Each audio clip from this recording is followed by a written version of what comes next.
ಕ್ರಿಸ್ತನಲ್ಲಿ ಪ್ರೀತಿಯಿಂದ ಕರೆಯಲ್ಪಟ್ಟಂತಹ ಎಲ್ಲ ನನ್ನ ಸಹೋದರ ಸಹೋದರಿಯರಿಗೆ ಯೇಸು ಕ್ರಿಸ್ತ ನಾಮದ ಮುಖಾಂತರ ವಂದಿಸುತ್ತಾ ಮಾರ್ಚ್ 13ಕ್ಕೆ ನೇಮಕವಾದ ರಾತ್ರಿಯಾಗಿದೆ. ಸೈತಾನನಿಗೆ ನಿಮ್ಮ ವಿಷಯದಲ್ಲಿ ಎಡೆ ಸಿಕ್ಕಬಾರದು. ಅವನ ಕುತಂತ್ರಗಳನ್ನು ನಾವು ಅರಿಯದವರಲ್ಲವಲ್ಲ. 2 ಕೊರಿಂಥದವರಿಗೆ 2ನೇ ಅಧ್ಯಾಯ 11ನೇ ವಚನ.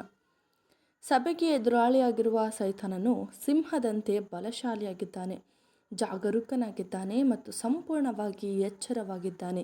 ಅಪೊಸ್ತಲನಾದ ಪೌಲನು ಹೇಳುವಂತೆ, ನಮಗೆ ವಿರೋಧವಾಗಿರುವ ಎಲ್ಲ ಅವಕಾಶಗಳನ್ನು ಉಪಯೋಗಿಸಲು ಆತನು ಹುಡುಕುತ್ತಾನೆ. ನಮ್ಮನ್ನು ನುಂಗಿ ಬಿಡಬೇಕೆಂದು ಆತನು ಕಾದು ಕುಳಿತಿದ್ದಾನೆ. ಆತನು ಎಚ್ಚರಿಕೆಯಿಂದ ಇದ್ದರೂ ಗರ್ಜನೆಯೊಂದಿಗೆ ನಮ್ಮೆದುರಿಗೆ ಬರುವುದಿಲ್ಲ. ಆದರೆ ನಾವು ಎದುರು ನೋಡುವಂತಹ ಸಮಯದಲ್ಲಿ ಅಥವಾ ಸ್ಥಳದಲ್ಲಿ ರಹಸ್ಯವಾಗಿ ತೆವಳುತ್ತಾ ನಮ್ಮನ್ನು ನುಂಗಲು, ನಮ್ಮನ್ನು ಜಯಿಸಲು, ನಮ್ಮ ಆತ್ಮಿಕ ಜೀವಿತವನ್ನು ಜಜ್ಜಲು, ವಿಶೇಷವಾಗಿ ದೇವರಲ್ಲಿ ನಮಗಿರುವ ನಂಬಿಕೆಯನ್ನು ನಾಶ ಮಾಡಲು ನಮ್ಮ ಮೇಲೆ ಬೀಳುತ್ತಾನೆ.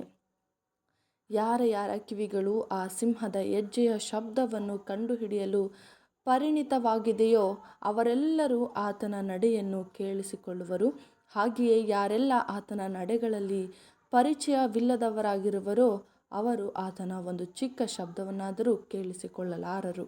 ಆದ್ದರಿಂದ ಕರ್ತನು ನಮ್ಮ ಕಿವಿಗಳನ್ನು ತೆರೆದಿರುವುದರಿಂದ, ನಮ್ಮ ಕಣ್ಣುಗಳನ್ನು ಪ್ರತಿಷ್ಠೆ ಎಂಬ ಅಂಜನದಿಂದ ಅಭಿಷೇಕಿಸಲ್ಪಟ್ಟಿರುವುದರಿಂದ ಮತ್ತು ನಮ್ಮ ಕರ್ತನ ಚಿತ್ತಕ್ಕೆ ಒಪ್ಪಿಸಿಕೊಟ್ಟಿರುವುದರಿಂದ ನಮ್ಮ ಪ್ರಧಾನ ಶತ್ರುವು ಹತ್ತಿರ ಬರುವುದನ್ನು ಗ್ರಹಿಸಿ ಬೇಗನೆ ಗುರುತಿಸಲು ಆತನನ್ನು ಎದುರಿಸಲು ಸಾಧ್ಯವಾಗುತ್ತದೆ.